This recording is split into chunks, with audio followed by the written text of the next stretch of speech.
Well, the president now settling on McMaster, of course, as his national security advisor. Why the lieutenant general, and why not some of the other names that popped up, including David Petraeus? We heard talk about Vice Admiral Robert Harwood, who might have been offered the position but wanted more control. You never know what the truth is on these things. But following up on this, former Massachusetts Republican Senator Scott Brown.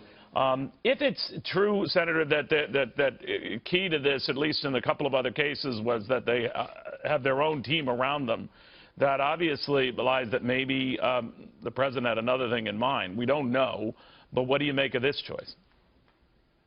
Well, first of all, H.R. McMaster is an intelligent, thoughtful warrior, Neil, who has a lifetime of incredible work, not only serving our country, but representing our country militarily. So it's a great choice. And the fact that the president wants some of his team within that team, listen, he's the president. He can do whatever he wants, and it's up to the others to conform, not the other way around. So I'm excited about the choice. He's somebody who's going to buck the system and question some of the decisions, and I think that's appropriate to have somebody always questioning, sir, why are we doing this, why are we doing that, we could do this better, and that's what he's known for, and that's a good thing.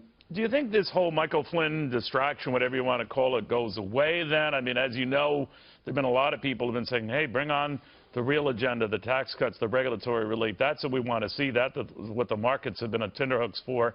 They'll close today for President's Day. They've been rising mightily, as you know, Scott, on the belief that that's going to happen. What do you make of that? Well, first of all, the fact that we have General Flynn in there and not in there anymore, I don't think it was necessarily a bad thing to kind of show the administration what can happen if you don't cross the T's and dot the I's. And the fact that you're getting H.R. McMaster in there is even, I think, a better choice, quite frankly. Somebody who's not part of the Trump team per se and can really speak frankly and independently. And we spoke about almost 2 weeks ago, Neil, that the president doesn't have his team in place, still doesn't have his team in place. And until that happens, I'm going to give him a little bit of a pass in terms of moving forward with that agenda. I think it's remarkable what he's actually done with the tools that he's been given. The fact I know for a fact that they're working on Obamacare, obviously repeal, replace, I don't care what word they use, they just got to fix it. And then when it comes to the tax breaks, those are happening. And whether you're going to get a combination approach or you're going to get some pay-fors and some not, it's going to happen, but the president needs a little bit of time to get his team in place to move those issues and agendas forward. So it might be a delay, but it wouldn't be a stop. Well, when you say delay, Neil, are we at a month yet? That's not a delay in my book. No, you raise a good point. I'm sorry. I guess the reason why I mentioned it with Scott is that some people pounced on this to say, well, we admire what Republicans are trying to do with repeal and replace Obamacare. We think it's a worthy goal, but a Herculean task, and it might get their eye off the ball or delay on this tax cut stuff. You say what to that?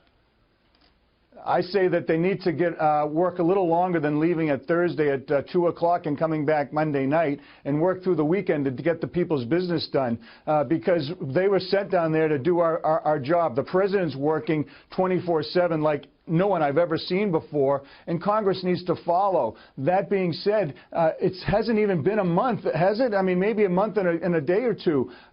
Give the guy 2 months and a full team. How about that? And then start criticizing. But I know for a fact, and Neil, you know too, because we speak to Steve Moore regularly, they're working on all these proposals, and to unwind a mess like Obamacare, and I know that the Obamacare better than anybody, to unwind that and screw it up again will even be worse. So they're going to take the time, do it right, and make sure that they can move forward at a plan that deals with catastrophic coverage, covers your kids to 26, deals with the pre-existing cares, eliminates that low work week, allows for all the things that everyone's complaining about that Nancy Pelosi and Chuck Schumer and everybody know need to be fixed, but they won't fix it. When I was there, Neil, we had hundreds and hundreds of amendments to fix these things, then they did nothing.